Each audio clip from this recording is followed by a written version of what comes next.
my name's Alister Benn, and this is episode 4 of Vision and Light. On this week's show, I'm talking to a very good friend of mine who is a man who needs very little, if any, introduction, Mr. Marc Adamus. Marc and I go back quite a long way. We first met back in 2014, and in 2015 we co-led an expedition to the Karta Valley region of the Tibetan Himalaya. I got to spend 3 weeks with Marc and just was witness to how incredible he is in the field. His physicality, his determination, his vision, and his creativity. During this conversation, we've covered quite a lot of ground, and it was very refreshing to hear him speaking with such humility about his relationship with the landscape and what his images represent to him, and very much the relationship he has with the landscape.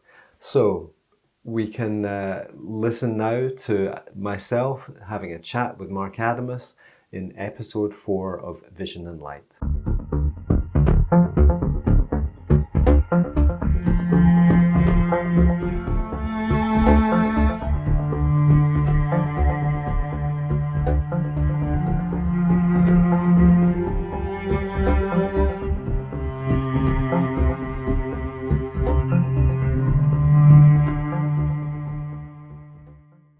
Hi Marc, how you doing?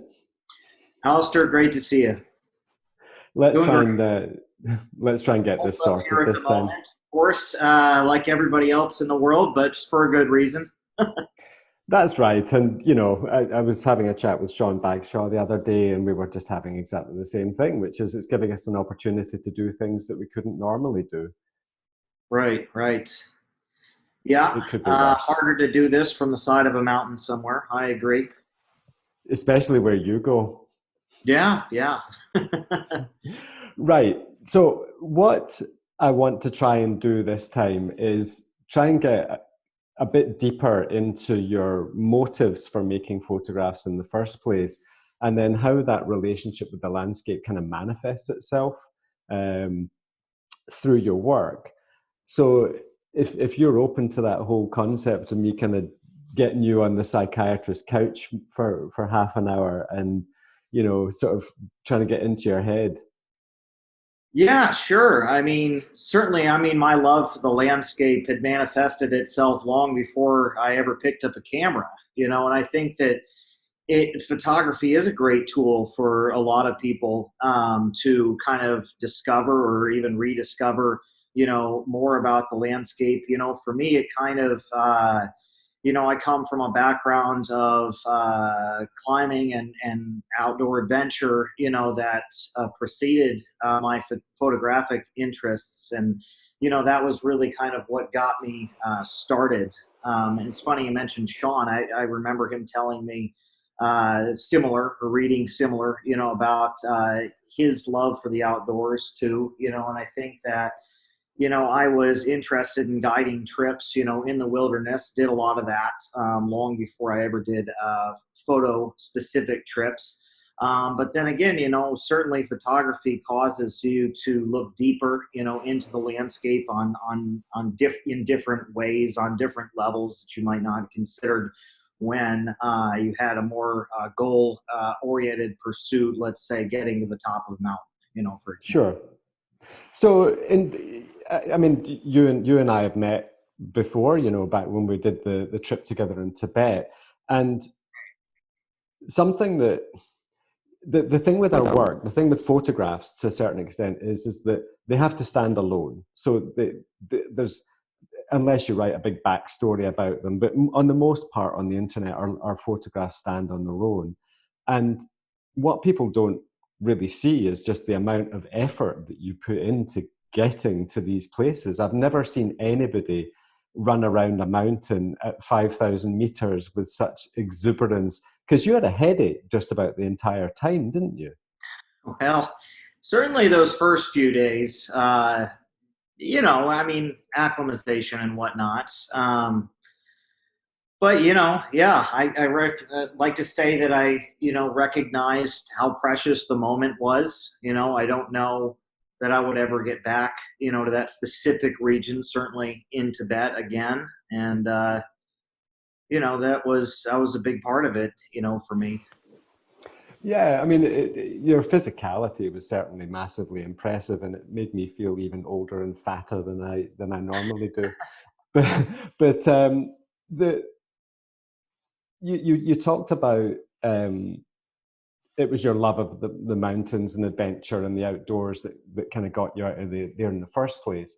And at what point did you feel that making photographs, what were you trying to achieve with your photography when you started out? And are you doing that the same today as you were 15 years ago? Or has the reason you make photographs evolved and changed?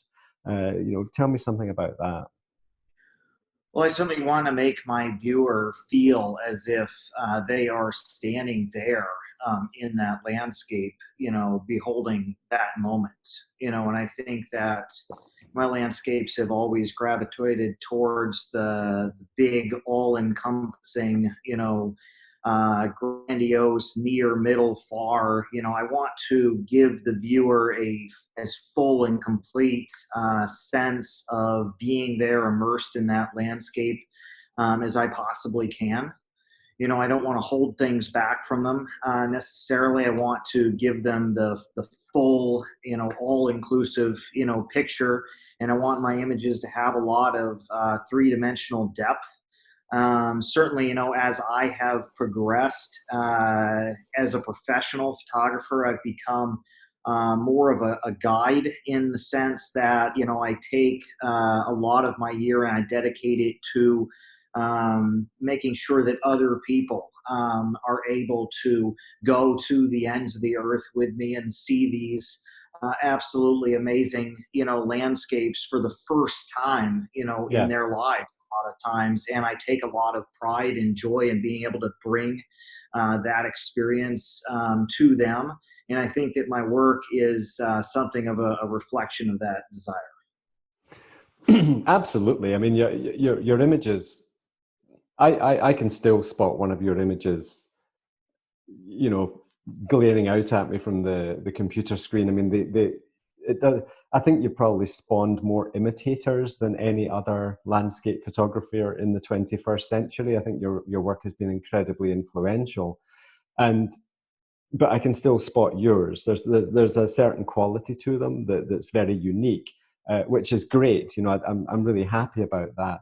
But the first of all, why is it that you think your images are so popular? What is it about them that you think captures people's imagination the way they do? Well, it's hard to say exactly. I mean, certainly I've had my own workflow. I've had my own. I am self-taught.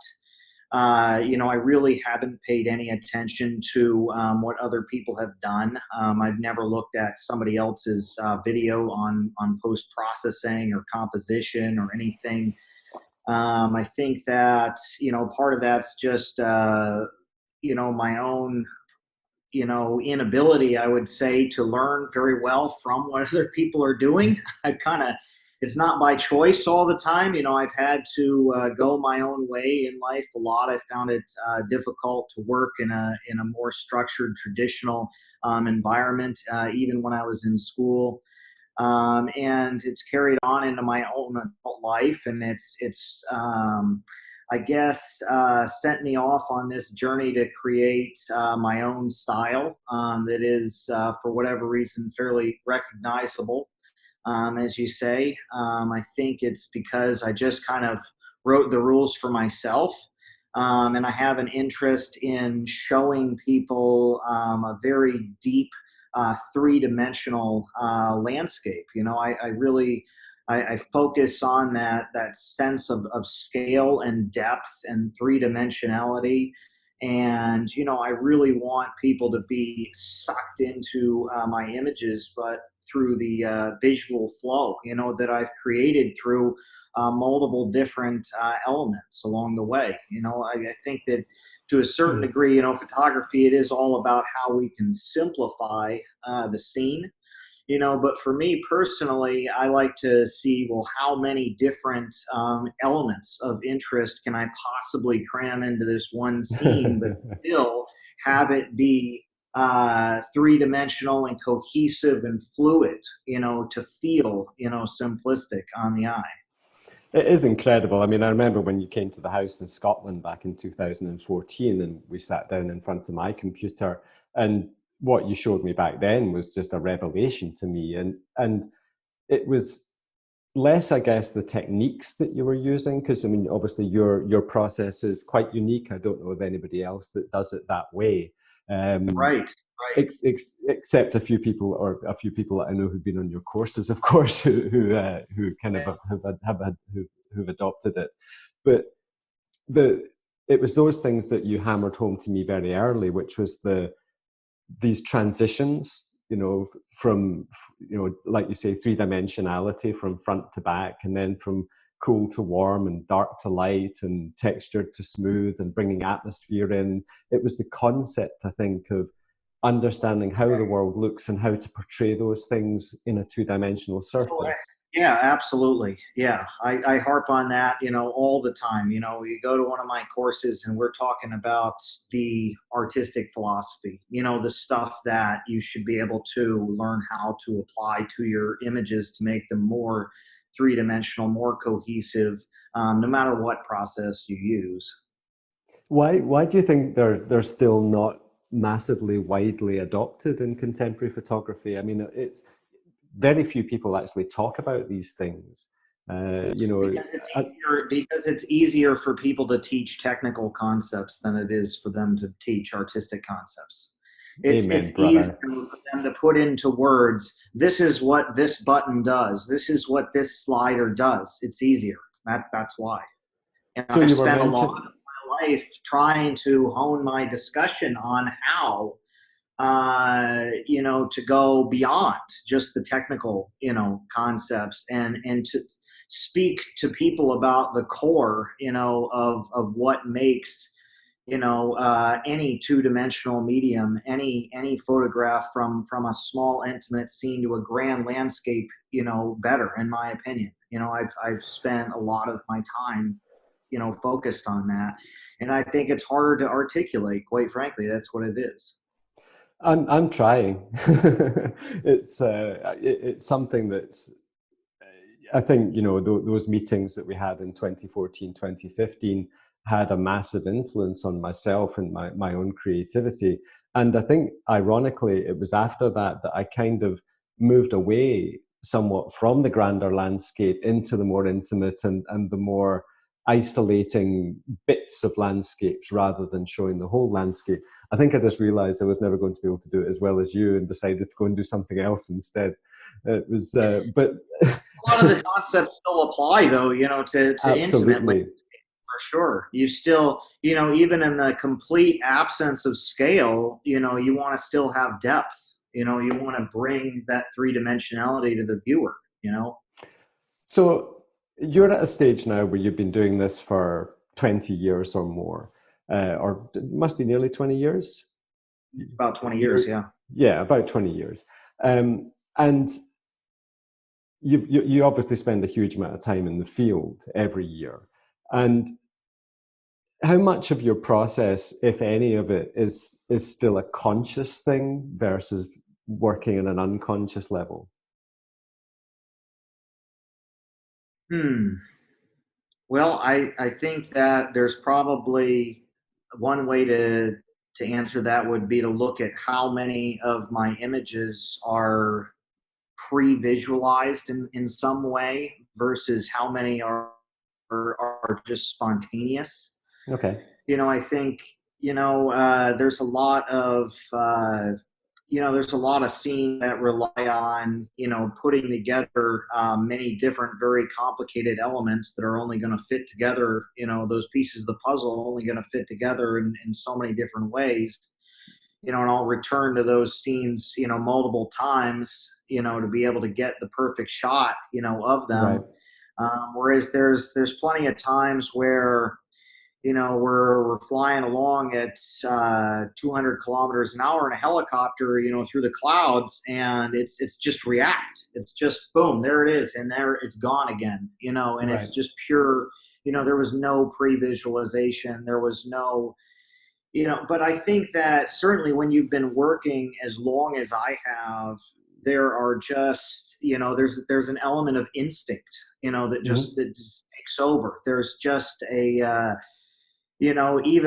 if it is subconscious, it still ends up being, the same kind of formula almost every time, just because you've done it so many times that even without thinking about it, you end up, with a similar result in a similar situation.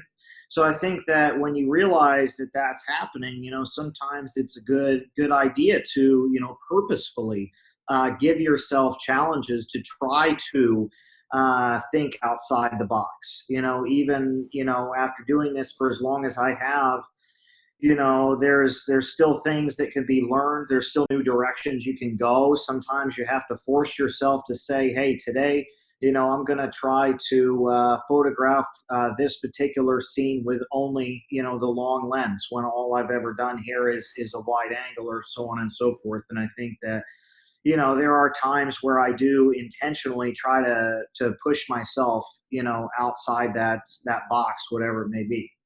I think that's excellent advice. And I think, the fact that you're prepared to say it, given the standard that you perform at on a day-to-day basis, is testimony to the sort of professional that you are, is that, there's nothing worse than looking back 20 years to photographers that were just sitting on their laurels and just accepting that they'd achieved a certain quality, and just it was just repetitive and very samey, and they weren't pushing themselves at all.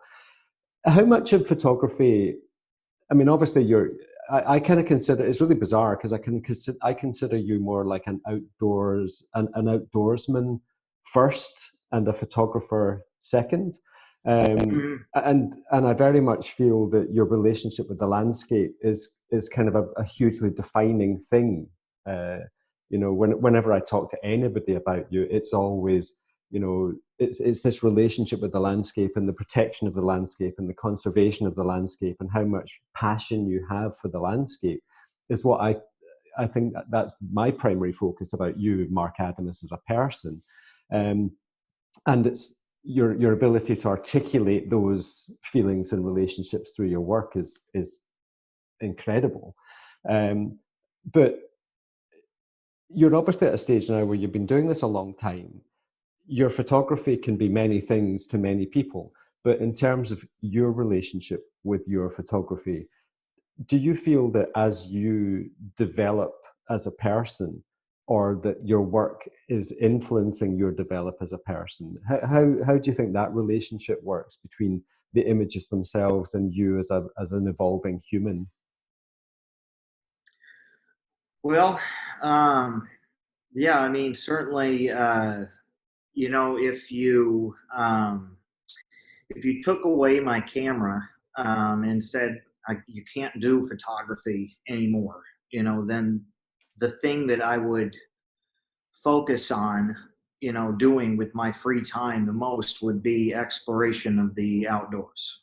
Right. That's just something that has always been with me. The desire to look at new environments, new places, and even go back to the same places over and over again, and just live the simplicity of life that comes from being out there and in the natural world. I think as far as the way that my work has shaped that, I mean, certainly it's enabled me to, see places that I never would have, seen before. It's certainly enabled me to, like I said earlier, to share these experiences with people that I think that I never would have before. I've really, I've grown rather fond of that in recent years. I think that, when I first started this, landscapes, the exploration of wilderness, it was about getting away from people. Right. But I think that in teaching, all these years, and realizing that, life is only so long, and, there's only so many places you can go, being able to bring that experience to others in the way that I have has been really a meaningful thing, in my life. It's really helped me. I think, certainly, to be able to relive and to live these places, through the experience that I'm able to give others, is very fulfilling. Um, I almost kind of forgot what your original question was, but I think that, you know, as we get into the psychology of it, I got to think a little bit more here. It's, I think that the places that I photograph have always, always been shaped by a love of meteorology and weather, Mm. and being just humbled by the elements of nature. I mean, I'm not somebody that gets the same joy out of going to the Bahamas, unless there's a hurricane, that's about to. I'm not somebody that really enjoys sitting around in 72-degree sunshine on the California coast. I'm I like the extremes. I think I kind of gravitate towards the humbling power that nature has. I love weather. I've always loved weather. As you know, meteorology has been something that's just really shaped my life. It's my background, well before I was into photography or even the outdoors. I mean, even growing up as a child, I was always really fascinated by that. So I think that's something too, that's just always been with me, and I get to, it's so much a part of what we do in photography too, understanding, the moods of light and weather and Right. clouds and storms. So do you think, I mean, obviously, photography's changed like almost like a 180 from 20 years ago to now. I mean, Pretty the much, number yeah. of Yeah, about the, 180. the number of photographs that are out there, the number of photographers who are out there, the whole, I think, reason why people make photographs is swinging towards. Um, I might get a lot of hate for saying this, but ego and popularity and one-upmanship and things like that. Now, do you think that we're in a situation now where we're all kind of being holed up in our creative bunkers, um, and we can't get out the way that we once did? Do you think this is an ideal time for us to reflect on our motives for being in the landscape and question whether the in actual fact the photograph itself is less important than having the experience in the first place? Well, I mean, I would. First of all, I mean, you shouldn't get a lot of hate for saying that, because I think there's a lot of truth to it. We kind of live our lives in this, day and age dominated by, social media and how many likes you can get, how many views you can get. It's all kind of one big advertisement for yourself. It feels like, at times. But I think that there's, so, certainly when I started out with film, there were photographers that I sought to emulate. I wanted to, if I could make an image that looked like one of, Galen Rowell's images, then I would Right. be, thrilled, as a matter of learning. Certainly I think there's always going to be people that inspire us that we seek to emulate. I think that today's age, though, is just there's so many people that are doing that are involving themselves in the art of photography, that it is, it's kind of changed in the sense that before it was an art that was practiced by, a select few, and now it's kind of an art, not only an art, but it's also a form of communication. Right. Before I think that, you could communicate things with photography, but now I think that most people, the majority of people that practice photography, are using it as a form of communication. They're, click, look where I was, click, look what I'm doing, right now. It's ingrained in their everyday lives. But I mean, for me, that doesn't have to make it less of an art form. There's plenty of things that we do every day. Let's say, we all eat food every day, and everybody cooks food, but there's only a few chefs that elevate it to an art form, right? Right. We all write every day, but there's only a few authors that elevate it to an art form. And I think that's what we've experienced in photography, is that there's so many people that are just using it as a form of communication. I think as far as an ego thing, that how many likes you can get on a photo, plays a role. I mean, like I said, everybody's out to advertise themselves, on social media these days. I think that has caused a lot of less, artistic individuals to want to become involved, in this game, because they feel like if they can just take the same shot in the same way that's been done, by a million other people, and put it on their stream, that's going to generate, more likes for them, in a very easy way, in a way that they didn't, really have to push themselves artistically to generate. They could just go to this tried and true formula and replicate it for themselves. And if they see that as an easy way, to generate more interest in their Right. own sites. And whether that works or not, I guess it must. Otherwise, there wouldn't be so many people doing it. It definitely, it feels like to me that there's more to do than ever before, though, because it just seems like everybody's doing the same things. I see, so many of the same shots from the same places. You go half a mile off the trail, somewhere in, nearby even, and you're going to come up with a perspective that's, Totally. just as unique as anything you've ever been able to do throughout all of history. I mean, it's just, it's kind of does seem to be an ego game that some people are playing, that a lot of people are playing these days. But I think there's just as few, great innovators and great artists as there ever has been. That's probably true. That's probably very, very true. I can think of a handful of people whose work I just adore, and not many of them are super famous, I guess. Yeah. You Oh, for know, sure.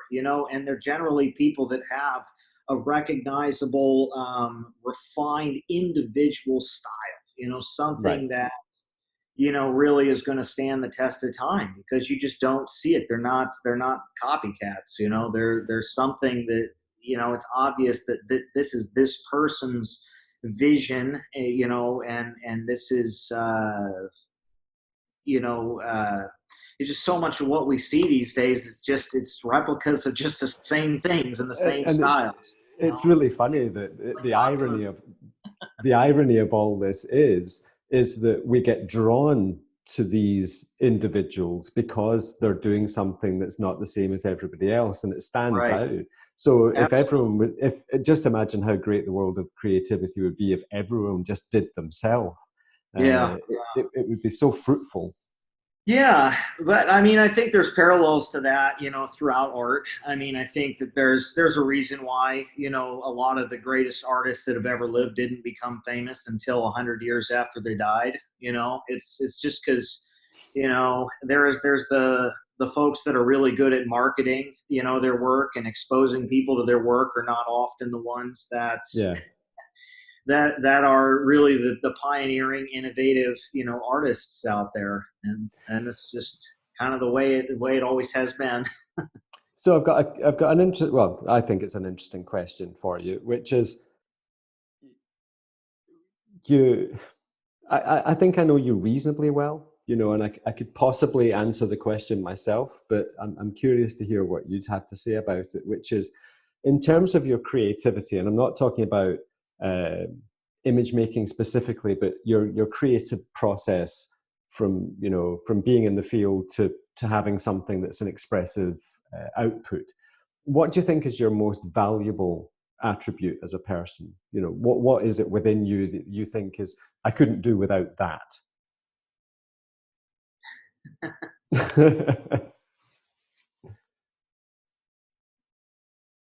I think,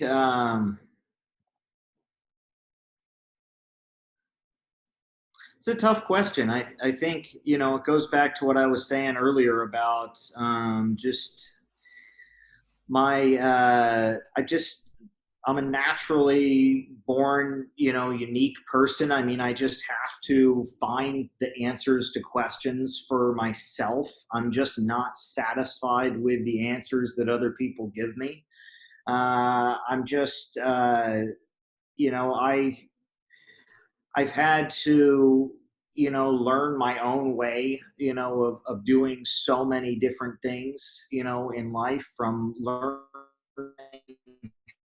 how to use, Photoshop, to learning how to, explore the outdoors. I think just, for better or worse, and it's been worse too throughout the course of my life. It's been, just, you know, it hasn't been a choice thing. I have to find my own path. It's just the way that I am. I think that a lot of artists, if you ask them, what's shaped them, I would think if they really looked inside, that would be an answer that you'd hear a lot, from a lot of really pioneering or original artists out there, is just that they get, frustrated with other people's explanations of how something, needs to be, or how something needs to work. And they just have this innate desire to find, the answers for themselves.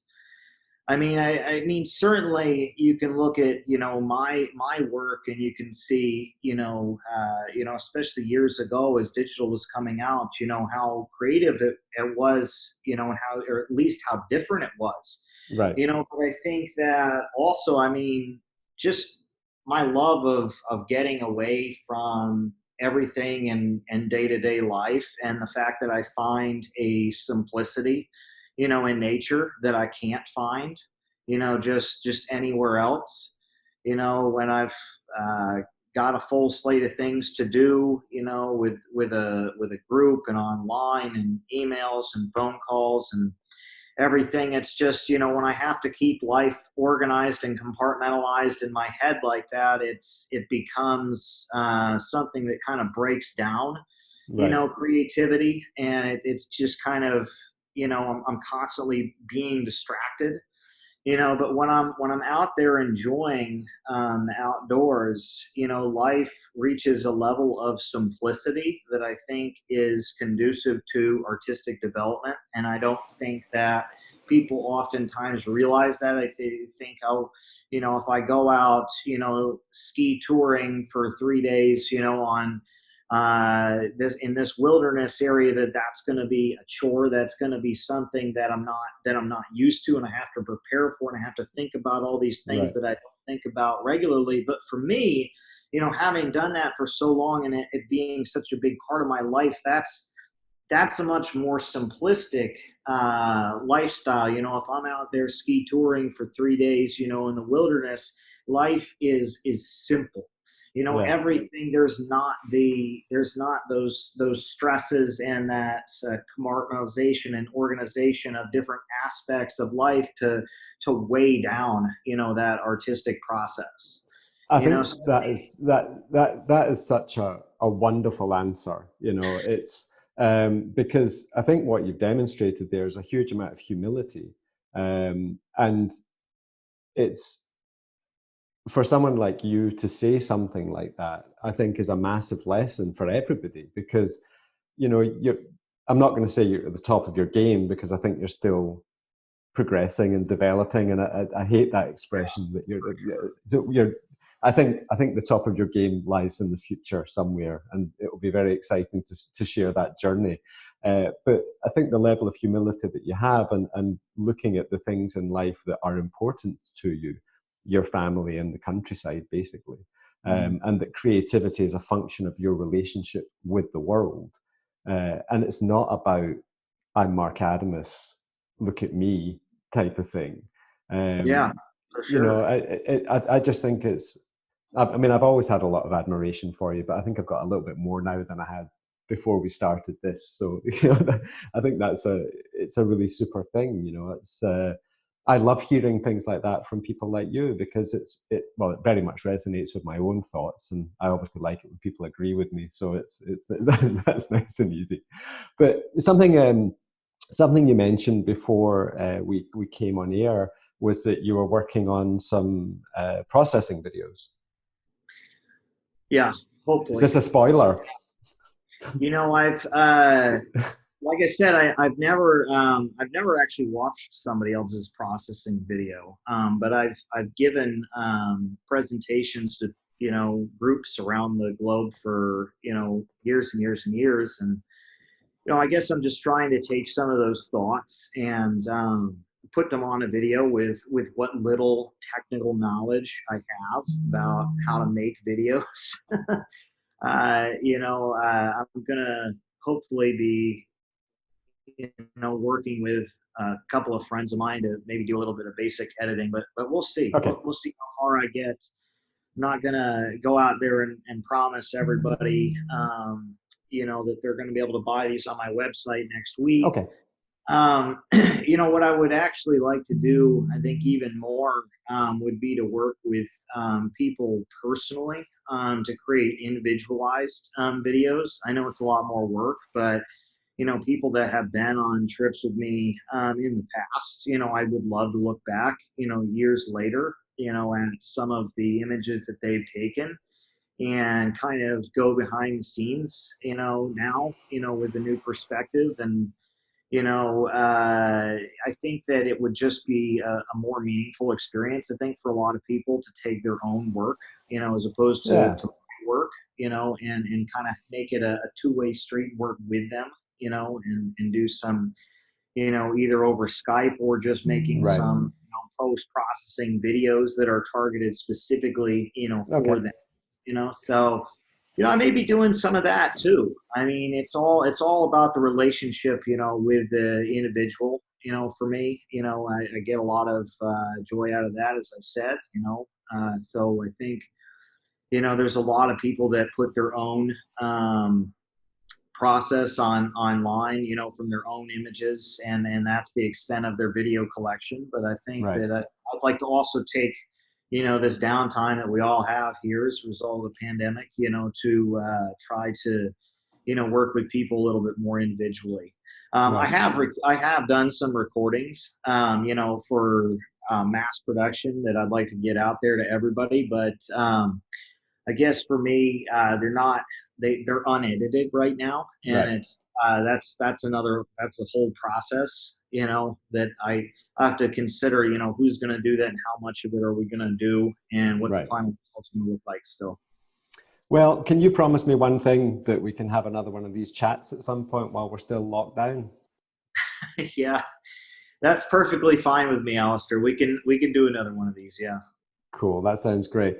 Listen, we're going to wrap this up now for time, but we'll speak again very soon. Yeah. Sounds great. Thank you. It's been my pleasure. I really appreciate it, Alister. I really do. And you, man. Listen, it's always good to see you, and amazing to hear what you have to say. So take care, man. All the best. Take care.